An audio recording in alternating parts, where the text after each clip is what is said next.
Malakas po ang usapan ngayon sa crypto market dahil may isang analyst na nagsabing 100% confident siya na tatama sa XRP sa kanyang bagong all-time high ngayong buwan na ito. Hindi ito simpleng hype lamang dahil may malinaw na technical structure sa likod ng kanyang pananaw. Bilang isang crypto enthusiast na tumitingin sa parehong fundamental at saka technical analysis, mahalagang himayin po natin kung bakit nagiging seryoso ang ganitong pahayag. Ang galaw po ng XRP sa mga nakaraang araw ay tila nagpapakita ng isang tahimik pero matinding paghahanda. Kaya para sa atin ang ganito pong setup ay hindi dapat binabaliwala dahil madalas dito nagsisimula ang malalaking galaw sa market.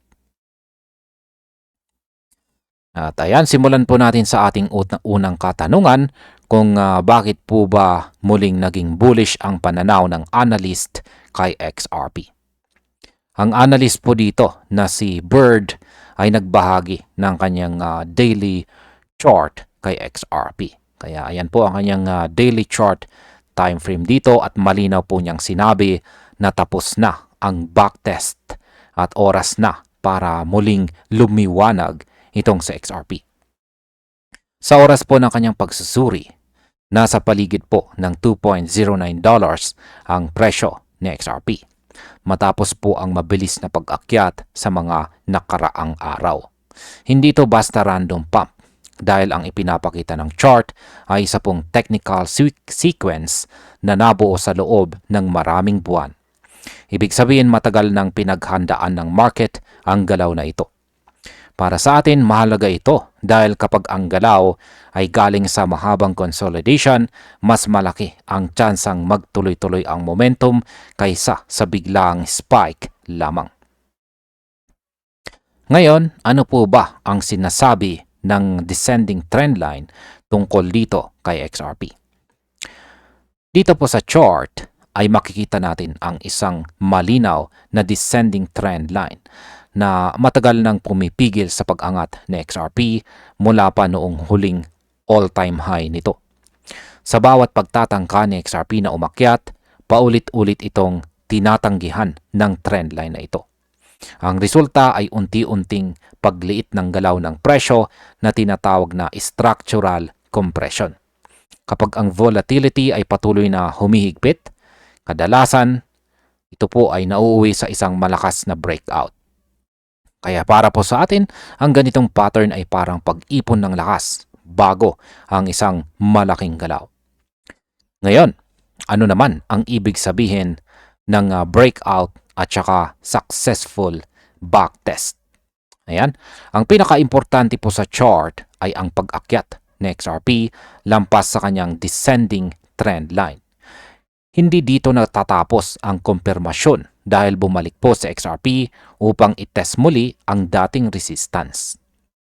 Ito ang tinatawag na backtest at dito po madalas bumibigay ang mga fake breakout. Ngunit sa kaso po ng XRP, nanatili ito sa itaas ng trend line. Ang dating harang ay naging suporta. Kaya para sa atin ito ay isang malakas na signal na nawawala na ang kontrol ng mga sellers at nagsisimula ng mangibabaw ang mga buyers sa mas mataas na presyo. Ngayon, bakit po ba mahalaga ang $1.82 na support level dito kay XRP? Yan, yung support level natin dito na $1.82 ay yan po yung kulay blue na horizontal line dito sa ibaba. Resistance naman po yung nasa itaas na nasa $3.44.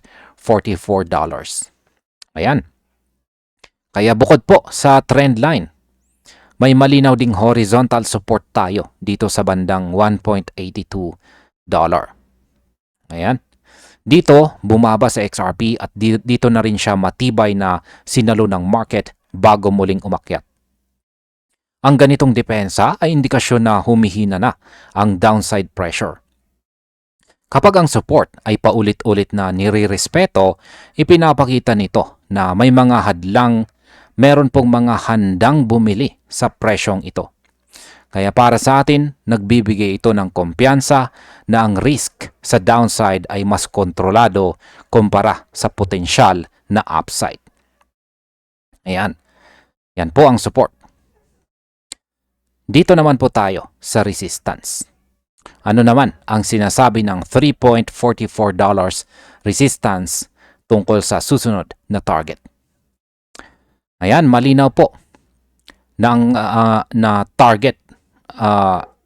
Malinaw po na sa kasalukuyang presyo na XRP, ang sunod na target ay ang resistance na $3.44. Ito ang level na dati nang humarang sa pag-akyat ni XRP noong nakaraang cycle. Kapag muling narating ito ng XRP, natural na magiging mabigat ang labanan sa pagitan ng mga buyers at saka sellers dito. Ngunit ayon po sa projection dito ni Bird, diretso ang galaw patungo sa level na ito. Para sa atin, mahalagang tandaan na ang paglapit sa major resistance ay kadalasang may kasamang volatility. Pero dito rin nasusukat ang tunay na lakas ng trend. Ngayon, ano po ba ang maaring mangyari kapag nagawang lampasan or basagin na XRP ang resistance dito na $3.44?